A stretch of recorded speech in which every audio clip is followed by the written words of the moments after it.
Good morning. The first thing that I'm going to do is make sure that my phone is silenced. I might suggest that you do the same with yours. I think there's a pretty good chance that at some point during the next half hour, at least one of us is going to receive an incoming text or, God forbid, a robocall. I don't think you want to be the one that everyone turns and stares at when that call or text comes in. Friends, we've come together today to show our love and our respect at this memorial for Tina Slama. These are the words of the 118th Psalm. Give thanks unto the Lord, for he is good, his mercy endureth forever. I called upon the Lord in distress, and the Lord answered me. The Lord is on my side, I will not fear. It is better to trust in the Lord than to put confidence in princes. The Lord is my strength and song and my salvation. I shall not die, but live and declare the works of the Lord. Open to me the gates of righteousness. I will go in and I will praise the Lord. I will praise thee, for thou hast heard me and become my salvation. This is the day which the Lord hath made. We will rejoice and be glad in it. And friends, Tina actually wrote a poem that was inspired by the psalm that I just read to you. You have a copy of that poem inside your bulletin. Relish the moment is a good motto, especially when coupled with Psalms 118:24. This is the day which the Lord hath made. We will rejoice and be glad in it. It isn't the burdens of today that drive men mad. Rather, it is regret over yesterday or fear of tomorrow. Regret and fear are twin thieves who rob us of today. Friends, let's begin with a word of prayer.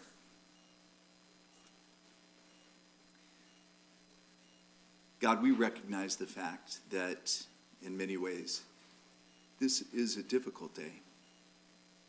But God, in spite of the difficult nature of this occasion, we are nevertheless thankful for this day. God, we are thankful for your love, and we're thankful for the love of family and friends and colleagues, neighbors. We're thankful for all who have gathered here this morning, all who are watching the live stream, as we honor the life and celebrate the legacy of Tina Slama. And God, we take comfort in the assurance that we have that at this very moment, Tina is with you. She's in a much better place.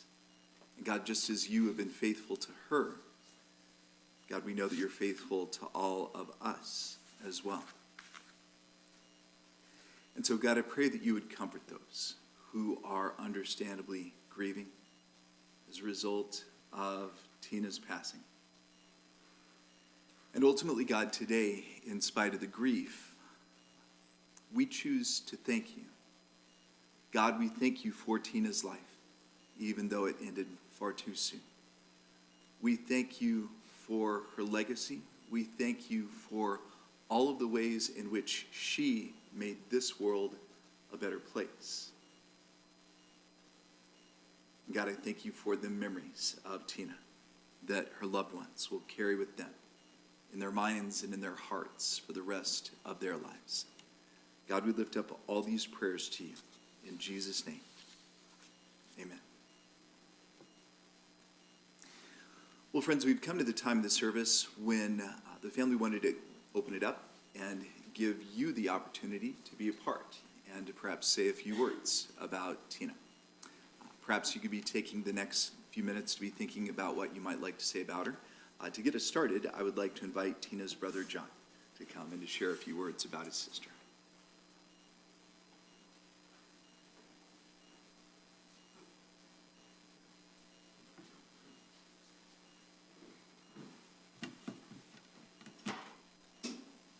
Well, I thought this was going to be a little easier standing up here.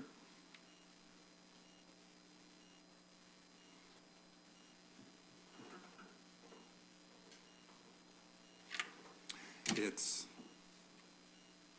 extremely humbling to me to have all of you here today. I mean, it's just such a testament to my sister.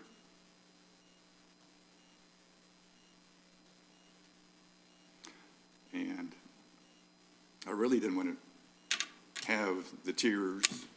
I wanted to have this a celebration. I mean, this is a time to think back and remember my sister for everything that she shared with all of us, whether it would be big brother, little brother, sister-in-law, nieces, friends, co-workers. I think almost seems to be that co-workers and friends kind of go together. I don't think there's too many people that she worked with that did not become friends.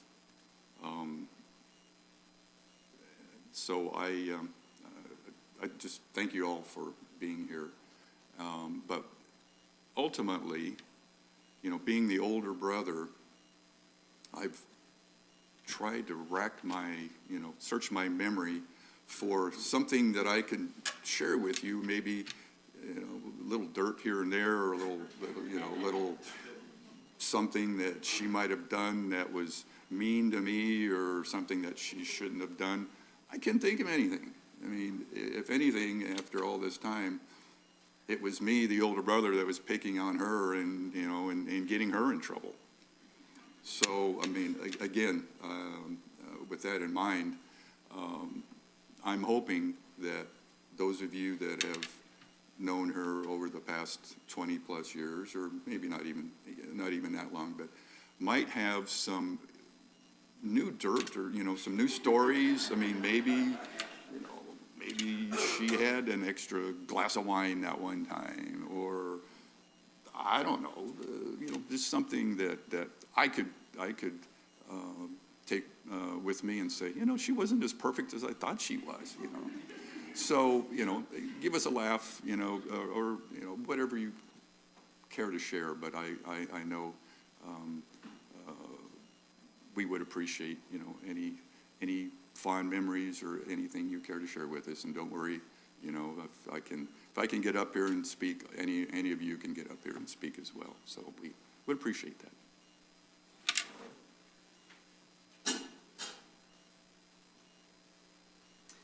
John, thank you so much. Well, friends, as John said, we are going to open it up this time. You are welcome to take this opportunity to share a favorite memory. You can tell a favorite story, or you can just express some of the things that you appreciated the most about Tina. Because the service is being live streamed, we do need you to come and speak from the podium so that those who are watching the live stream will be able to see you, and even more importantly, they'll be able to hear you. Is there anybody else that has anything they'd like to say, anything else they'd like to remember about Tina this morning?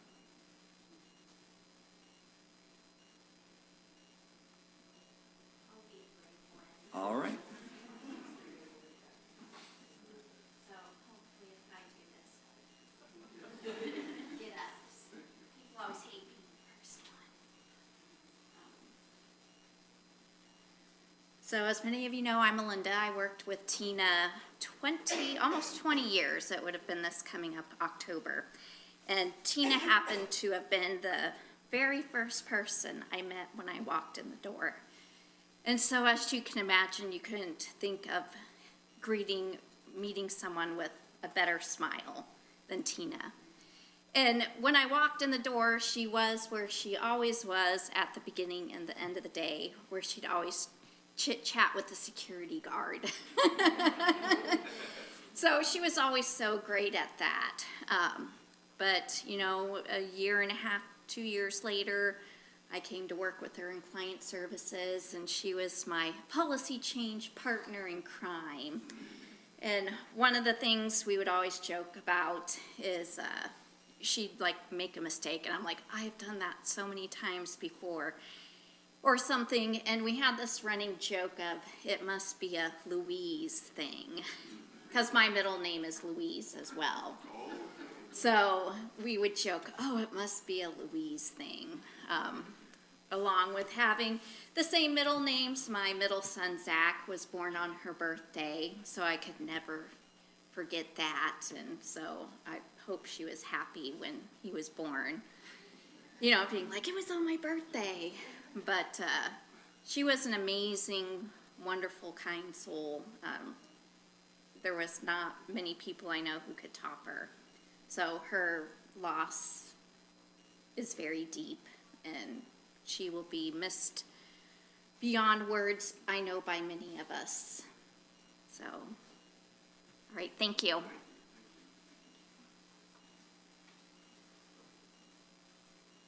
Thank you so much. Is there anyone else that has anything they'd like to say? The ice has been broken.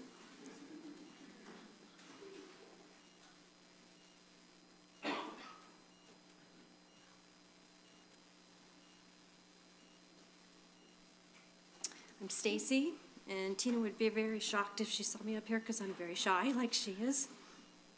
I met Tina over 30 years ago when I was working at Thrifty Nickel. She started there, and then we became friends, but she ended up, one of us left right away. I think I got a job at NBC, and then she got a job at Sattel's. But we kind of drifted apart for a few years. And then one day I was going to my car after work, and I saw this familiar face walking down the street, and I said, Tina? And she's like, Stacy?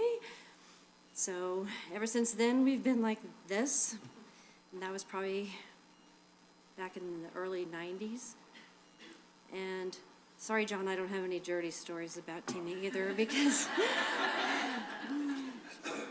she was just as sweet as everybody probably remembers her. And we didn't do anything crazy together. We just would go shopping, we would go out to eat, we would talk, we would come to each other's house and watch movies, and we would talk. We would share videos, and we would talk. And she became very close to, obviously, me and my whole family. My parents loved her, and my brothers loved her, my sister. My nephew's here, my niece, she doesn't live here, but they knew Tina all the way to the end. And I just wanted to let you know that she would probably be very shocked of all the people that are here, and she'd probably smack me for all the people that were here, like, why did you tell everybody? She was very quiet, very private. I am obviously going to miss her a lot because she was like my sister, and she would be so thrilled to see everybody here, and surprised, I think, because she didn't think she meant that much to anyone because she was so quiet. But I often told her, it's like, you'd be surprised how many people you touch just by being you. So I just thought I would come up and say that, and thank you all for being here, and that's all I have to say.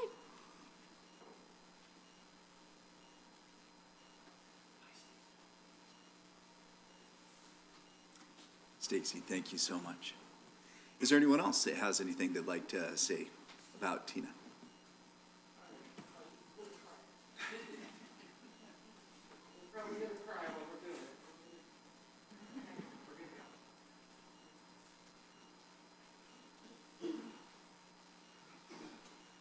All right. Wow. You're right, John. This is this is intimidating a little bit. Okay. So I'm Lisa Sanchez. I've known Tina for 25 years. So I moved back to Nebraska in 2006. Got a job with a surety. So Tina and I were coworkers. That's how we started. That's how we first met. And honestly, Cindy, you might remember, I don't even remember how we all started going out. Somehow we started having like kind of a Friday night club with a group of gals, and eventually a couple of them moved away, a couple retired. So in the end, it was just me and Cindy and Tina that kind of kept the tradition going. But Tina's always been kind of, oh my God, it's so hard. It's her smile. right? She's always been a bright spot. And one of the favorite memories I wanted to share was her 60th birthday. So you guys, in the slideshow, there was a picture of us all standing in front of a limo. And I remember when she was getting ready to plan it, and she was talking to me about, like, I want to do something big. Like, I want to, like, get a limo, and she was so excited about doing this whole 60th birthday thing. So, you know, she got the limo, we had all this stuff planned, and it was just a really cool time. You know, we filled the limo with balloons, we got her a little tiara and a sash, and it was, you know, we drove around town picking up all the girls in the limo. It's actually where I got my now favorite wine, because somebody brought the wine. So we were having wine in the limo, driving around, playing fun games. I think we went and had makeovers. So went out, had our hair done and makeup done, and went up to Omaha and had some dinner. So it was one of my favorite memories with Tina, just because it was such a fun time. And I've got a little video of her getting out of the limo where we put her tiara and sash on, and she really did, I think, just think that, like, she didn't deserve that kind of love and attention, but she really did. She was a very beautiful person, very beautiful soul, and I will miss her dearly.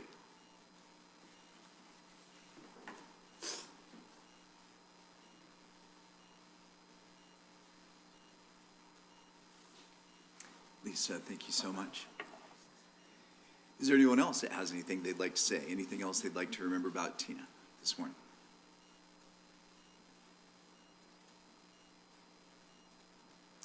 Well, ladies, thank you to all of you who have shared. Oh, I changed my mind. someone's got to have the last word. Forgive me before I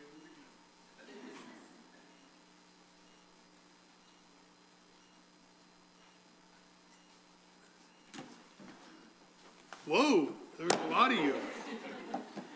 Does anybody know me? Of course not. You do. Okay. Oops, a couple classmates are here. That makes this conversation a little more difficult. I'm going to tell you a four-part story, okay? I only met Tina painting in art class, okay? Was Tina good? She was the Obi-Wan Kenobi of painting, right? It was great. So I'm going to begin the story. 1980, there was a guy named, I'm going to go off memory here. There's a guy named Rick Springfield. You guys know who he is? Yeah. And he has a #1 hit. And he has a #1 hit. And the song goes like this in the chorus. I wish that I had Jesse's girl. I wish that I had Jesse's girl. I wish I could find a girl like that. Right? You guys remember that song? Yeah. Remember that. That's part 1. Now we're going to go to part 2. I came to Union, and I decided to take a art class. And that art class was from that guy right there. You see the guy I'm sitting beside? That was Tina's instructor for her entire career. Okay? And I decided I wanted to take a class, and the only thing I wanted to do was portraits. Okay? Portraits. The only reason I took the class. I take the class, and I'm telling you, I am not good at portraits. Right? The eye, the wampus, and I go, I'm going to take a directed study.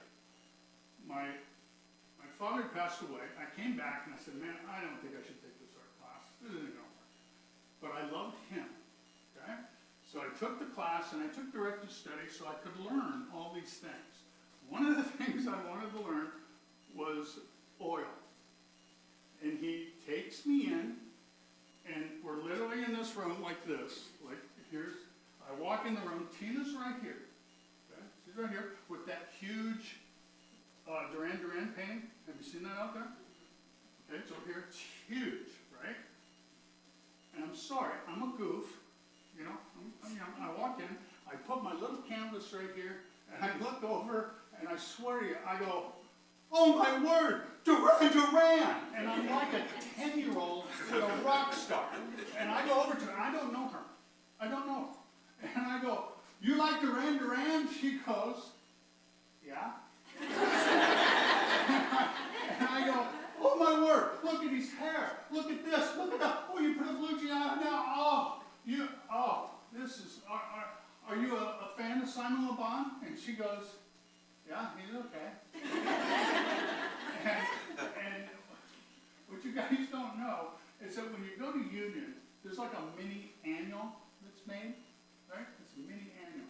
And in it is your picture, how old you are, what your major is, are you single, are you married, are you whatever, and all that's in there. And I say, have you seen me in the peanut gallery? And she goes, no.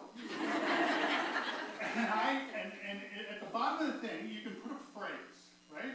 And my phrase, hungry like the wolf. If you don't know what that is, that's Duran Duran, right? So I go, I'm hungry like the wolf. And she goes, that's nice. Now she's trying to figure out who I am, what's going on, okay? Now, I come over here, and I do my art piece, and I finish it, and she's still working on the Duran Duran masterpiece, right? And I take it off, and I go to my teacher, and he says, I want you to paint something else, and we'll make it bigger. And I go, okay. And I found a famous picture from a guy in Italy, and it has a Ferrari, a bottle of wine, and a naked lady across the top, a silhouette. Okay? So now remember, I'm at this fine Christian school, and I'm looking at this, and I go, I'm gonna get this on here, and my teacher goes, no, that's not working. So he gets me a great big canvas, great big, and I'm trying to get it on there, and Tina's looking at me, and I go, this isn't working. And he goes, pick one. Now, I wasn't interested in the bottle wine. I'm in love with Ferraris, and we got a naked silhouette of a lady. Now remember, Tina's over here painting, and I go, and Mac was over here, and I go, I'll do the naked lady. Now I'm in the middle of the class, and Tina goes, and she doesn't say anything. She's very respectful. Right now, this is a silhouette, okay?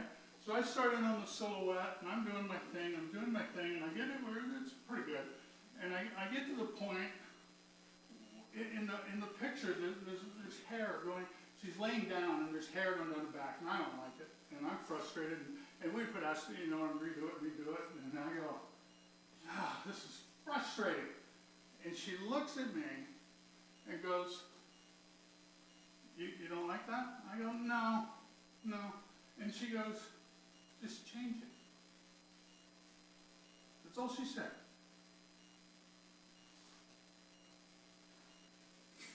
Hang with me. That's the part that she changed my life. Hang with me, I'm almost up.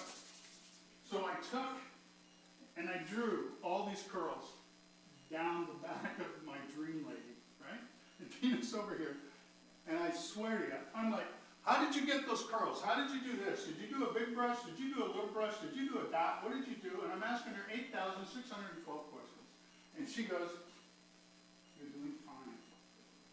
Right? She says, you're doing fine. And McClellan came in this one day, and he goes to Tina, he goes, Tina, how's it going? And she goes, well, I'm working on the fingers. If you haven't seen that, look at the fingers. I was there when she did the fingers. Okay? They're magnificent. And he goes, you're doing a great job. And he comes over to me, he goes, how's it going? I go, well, I got a few problems. And he goes, let me see what I can do. And he sits down, and he goes, and fixes my painting. He didn't do one thing to tease. Okay? You guys with me so far? When the first day, when I went to talk to her about Duran Duran, I went back to my room, and guess what I did? I looked her up in the peanut gallery, right? Because that's really the black book of college. It's like a mini annual, and you can find out available. And I went yesterday, and I went to the college, and I looked up every single picture from the peanut gallery of Tina. Do you guys know what she wrote? Anybody? Anybody have a clue? this is day one, right? Hi, Ed, you're doing everything. And I go back to my room and I go, she really didn't say much to me, man. And I looked it up. Her senior year, right here, in Slama, I do arts. I live in Lincoln. And guess what her little phrase is? Drove me crazy. I want to meet Duran Duran. I was fuming. She blew me off. Now that wasn't cool for me, because at this time, okay, now I'm coming for you.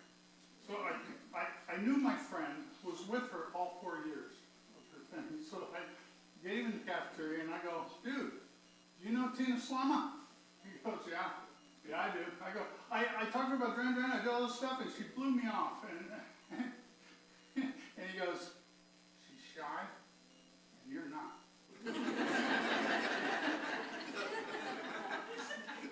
Now, if you don't know, and I bought these for you guys. Have you ever seen this? Her junior year. She's got pigtails coming down.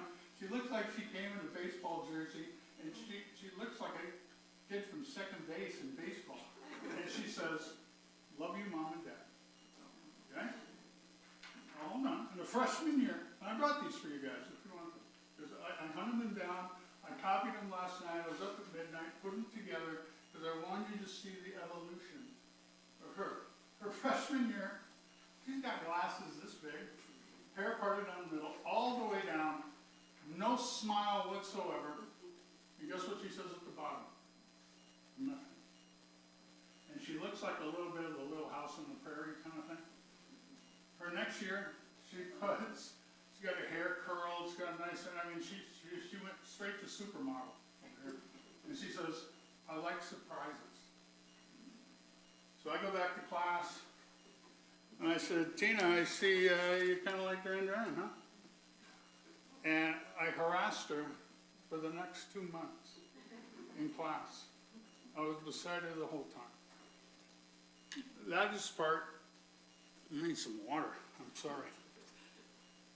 Is there water in the podium? Is there? Is there? Thank you. Thou shalt not steal.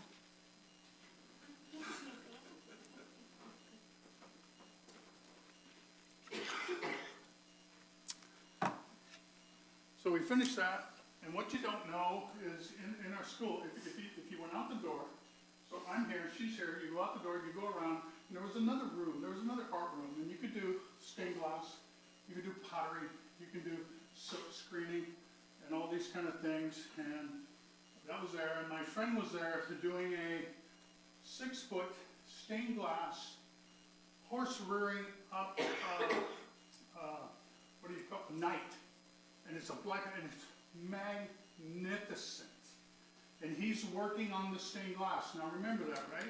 He's working on stained glass in the art class. And I go, holy cow. And the other guy on the other side was the guy that went on to become famous at putting sculptures together. So I'm standing, I got Super Ninja here, Tina. I've got a dude who makes a career out of this other stuff. I got this other guy doing stained glass. And I'm learning from the Mount Rushmore. And I've got McClellan fixing every single thing I do. Right? And one day, I'm working on a thing, and I said, Tina, do me a favor. I said, you paint better blindfolded, left-handed, than I can do right-handed with a teacher. And she says, you're doing fine. And I said, would you do me a favor? Take your brush, take a bunch of ink on there, and just flick it on here, and go like this, and fix this so I can pass my class. And she says, you're doing fine. And so the next part of the story, 40 years go by. And in October, the week of October 2020, my friend over here, I don't see where she is, right back there, she's in a conversation with me in church and says, yeah, I was at lunch with Tina Slama and her friend, and I go, whoa, you know Tina Slama? You know Tina Slama? Because when I walked into art class all the time, I never called her by her first name or last name. I go, Tina Slama, Tina Slama. And I kept harassing her. And she goes, yeah, I had lunch with her, and I go, holy cow, I need her number. I need her number. I need to talk to her on how she changed my life and what she did. She goes, okay, I said, I'll tell you what, you get a hold of her. If she's okay, give me the number and I'll do it. And I got a hold of her. And just so you know, on October 13th, I wrote her and I said, did you do a tiger picture? And she writes me back, I did not paint any tiger. Well, first of all, she's a liar because I see a tiger. So right here, you're a big liar. Right? Yeah, I'm on your team, buddy. Okay? And she said, I said, did you do tiger? And this is the actual confirmation. Terry, I have never painted a tiger. I'm not sure what your friend is referring to. Last week, I called my friend, who was with Tina the entire time, and he says she was doing a silk screen, and she was doing this thing of a tiger, and his exact quote, word for word, it blew my mind. So I told her, my friend says, you blew his mind with a tiger. She goes, I never painted a tiger. Well, she did a silk screen, and I don't know if you understand what all that is. She did it. She didn't like it. She picked it up. She had 3 tigers and 2 landscapes and threw it in the trash. My friend goes, you mind if I take that? And he took them. And he has them. And I talked to him last week. He says, they're in my storage. I have them. I kept them. They're mine. So right now, Ken's one ahead of me. Because I don't have any of Tina's artwork. I have all of her memories. So he's one up to me. Plus he says, I was with her for 4 years. You were only with her for 1. So we have bragging rights. He wins. Okay? So we get through the piece, and I finished talking to her, and I had asked her to paint my daughter, because I had to come back here. My daughter had a traumatic brain injury, and I said, will you paint this for me? She goes, well, I really don't paint, and I'm going through some stuff, and I said, cool. And I let her go. And I got to tell her, my last thing that I texted her was, the last thing I texted her, what is it?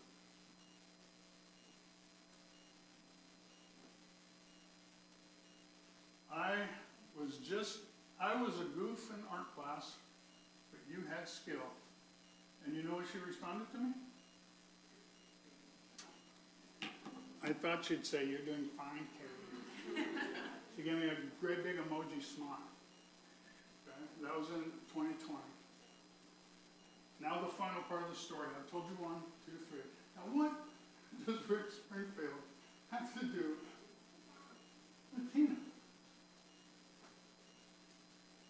And about 5 years after class was over, I remember, this was 1980, MTV, Duran Duran, Loverboy, every song that we all grew up with was right there. And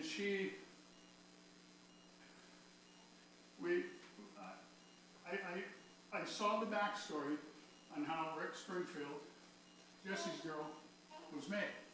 Does anybody have any idea how it was made? He was doing music, he wasn't making any money. He decided he was going to take an art class in Pasadena and do stained glass to pay his bills. And I'm listening to this, and I go, wow. Every year, I've heard the song. I rewrite the song in my head. I wish that I had Tina's talent. Okay? Now I sing it loud. I don't whisper it. I wish that I had Tina's talent. How can I find a girl like that? Now he writes the song, and a year later he produces it. He writes a song, and a year later he produces it. He never meets the girl, and he never gets her name. So over the years, and even on the last New Year's Eve, Dick Clark's ball, Rick Springfield sings, I wish that I had Tina's talent. And I'm singing in my living room, and I'm not apologizing, because she changed my life with that thing. And I know for a fact, when I get to heaven, right, remember my song, all that stuff? I won't see her on year 1. I'll see her on year 84, probably. And she's going to walk up, and I'm going to go, Tina-san! And I'm going to go, I wish I I now have Tina's talent, right? And she's gonna say, well, that's amazing. I've been hanging out with Duran Duran, and Ken and I have been doing whatever, and I'm gonna go, Tina! So, over the course of time, and I promise you, every single piece of art I have in my house is by somebody I know. And every single thing, and every single story, and I've been in every museum on the planet, and I've sat, at the Smithsonian, and I go, I think Tina can do better. She influenced me because all she said is change it. And you're doing fine. By the way, we did end up being friends. I was the cool guy, not the geeky guy in school, just so you know. But I wanted you guys to know that. And the last piece, have you guys ever seen the original to the Duran Duran that she painted? I have it. This is her original drawing. Okay, you see that? My nose has been 1 inch from that. This is what she worked off. I don't know if you can see that. They're magnificent. And what you don't know is when she did this, and I'm looking at the hands in the picture, in the original, they're in a mirror. And I said, well, you didn't do the other set of hands. And she goes, that's too hard. And so I talked to her about the curls. I talked to her about the thing and the shading and the this and the that. And she made a difference in my life, and she has no clue. But I did talk to her in 2020, and I said, you made a difference. And she goes, that's nice. So I now don't care for that word too much, that's nice. But I want you guys to know, she made a difference. And when I came in, and I don't know if you know that, I knelt down in front of that. Hang with me, I'm not good. She made a difference. She was awesome. And I'm not going to apologize because I picked on her every single day because I could. Okay? So I want you to know. Now, my friend Ken signed the guest book for this place, and he's got this. He wrote you a note, said, yeah, I have her other artwork and those kind of things. And I put another note saying that she's one of my favorite people on the planet. She changed me, and she has no clue. I loved her, man. I really did. Ken loved her. I'm almost there. Hold on. I'm going to seal some more of your water. And I know I took over this thing. You're only supposed to say a few words, right? But I just wanted you to know she made a difference. Thank you.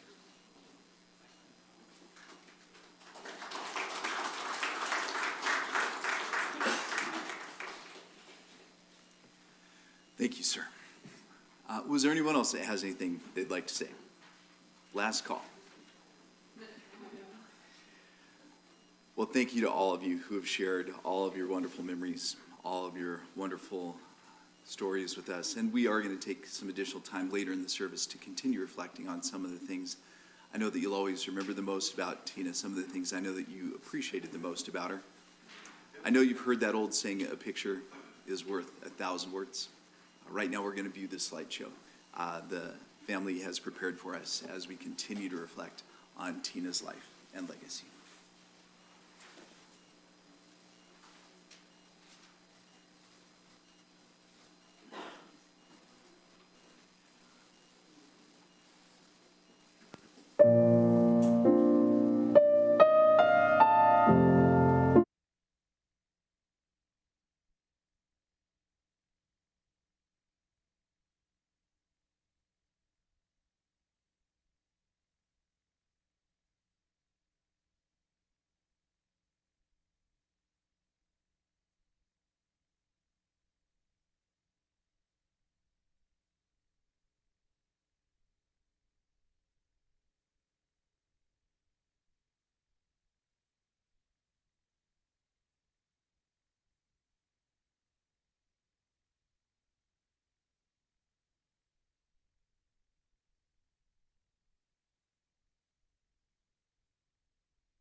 Thank you so much, the family, for sharing all of those wonderful photos, all of those wonderful memories with us.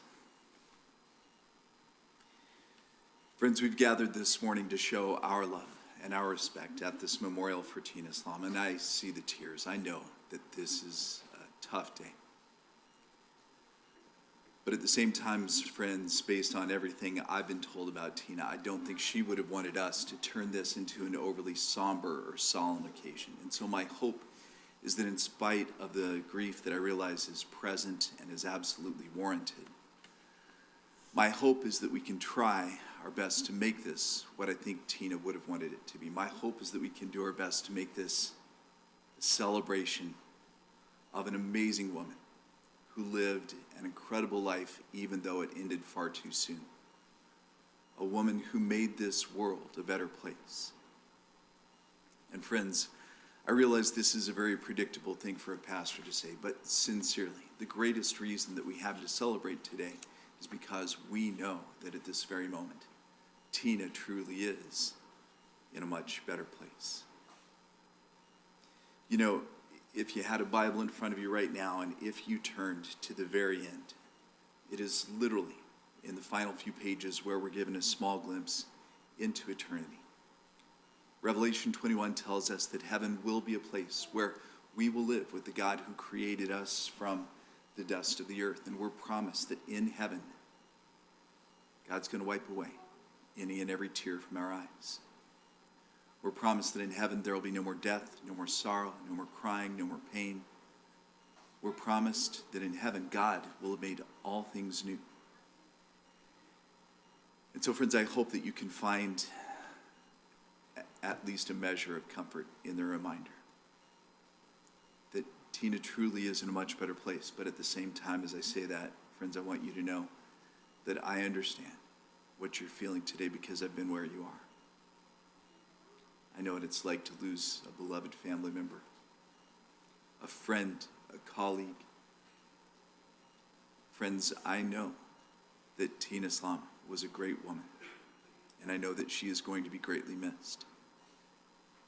And so what I also want to remind you today is that the same God who's welcomed Tina into eternity with open arms, friends, I hope that you will always remember that that same God is always available to all of us, to offer us comfort and to offer us strength in the difficult days that I know will lie ahead. Psalm 147 tells us that God heals the brokenhearted and binds up their wounds, healing their pain and comforting their sorrow.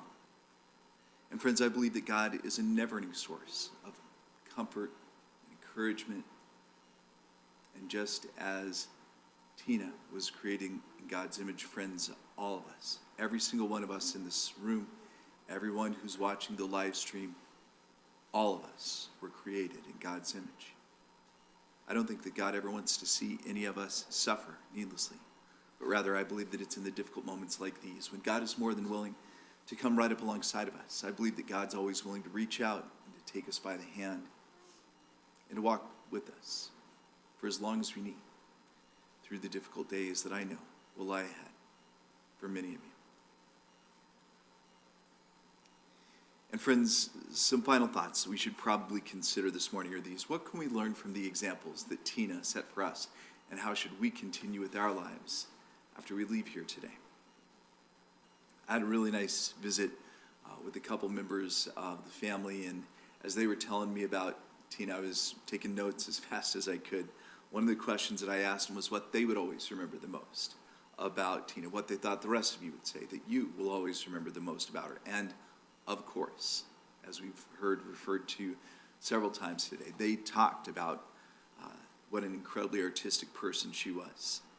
They talked about the paintings and the drawings, the still life and the portraits. They talked about how she had worked for Assurity Life for over 25 years. And they talked about what a dedicated worker she was, how she loved everybody there and how everybody there loved her. And I think that your presence here today is a testament to that fact. They talked about the beautiful smile that she had. They talked about the wonderful laugh that she had, said that her giggle was infectious. They talked about how she loved her dogs. Cinnamon and Pepper said that Cinnamon and Pepper were her babies. But they talked about the fact that she loved all animals. And I asked him, is there anything that she didn't like that people would say, oh yeah, I remember that about Tina? And they had to think for a minute, and they said, tomatoes. She didn't like tomatoes. They talked about the great group of friends that Tina had. And I think we've heard from several of them today. Talked about how they enjoyed getting together and going on trips together. They talked about how Tina loved to just visit with people on the phone. And they talked about how she had enjoyed going to antique malls, especially when her mother was still alive. Another question that I asked Tina's family is what they appreciated the very most about her, or what they thought the rest of you would say that you admired the most about Tina. And they talked about the fact that as incredibly talented as she was, that she was also incredibly humble about it. She never tried to draw attention to herself. They said that she was a very gracious person. And they said that she was a very content person. She had everything that she needed. She had everything that she wanted in life. They talked about what a generous person she was. Said that she had supported many charitable organizations. Said that she never had a bad thing to say about anyone. He said that she was very positive. She was always upbeat. She never got down. He talked about the bubbly, bouncy personality that Tina had. And they said the thing that they probably appreciated the most about Tina, more than anything else, is what an incredibly loving person she was. And friends, in the future, when you remember Tina Slama, I hope you remember all of these things about her. I hope you remember all of the great qualities that she had. And you know, friends, what I always tell people in occasions like these is that when we take the time to reflect on a person's life and legacy, I feel like we would be remiss if we didn't take a few moments to consider the legacies that we're creating for our own lives. Because, friends, I think all of us here know that someday, hopefully not soon, but someday, our loved ones will gather. They'll talk about what we did with the lives that we have been given. Just like this morning, we've been talking about what Tina did with the life that she was given. And so, friends, if there are things that you admired about Tina, if you admired the way that she was always upbeat and positive, if you admired the fact that she never had a bad thing to say about anybody, if you admired her generosity, if you admired how incredibly loving she was, and if you realize maybe you've got some room for personal growth in one or more of those areas, then friends, I would encourage you today to make a personal resolution that you're going to try to follow some of the good examples that Tina set for us. Because friends, if you'll do that, then that's one of the ways in which you will carry on Tina Slama's legacy. And friends, the most important thing that we know to be true about Tina is that she believed. And friends, because of that, we know where she is at this very moment, and we know where she's going to be for all of eternity. Friends, it's my hope and my prayer that every single one of us will be reunited with her one day in a much better place. Friends, I know it's a tough day. I do. I know that it's painful to say goodbye, but I want you to hold on to the hope that you have, knowing that Tina's in a much better place, knowing that someday you will have the opportunity to see her again face to face. Until that time comes, please do your best to carry on Tina Slama's beautiful legacy. And right now, as we prepare to conclude our time together, we're going to listen to another song, a final song the family selected for the service today. At this time, we're going to listen to the song titled Wind Beneath My Wings.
Well, friends, at this time, we will conclude with the Lord's Prayer, and you are invited to join in its recitation. Let us pray together. Our Father, who art in heaven, hallowed be thy name.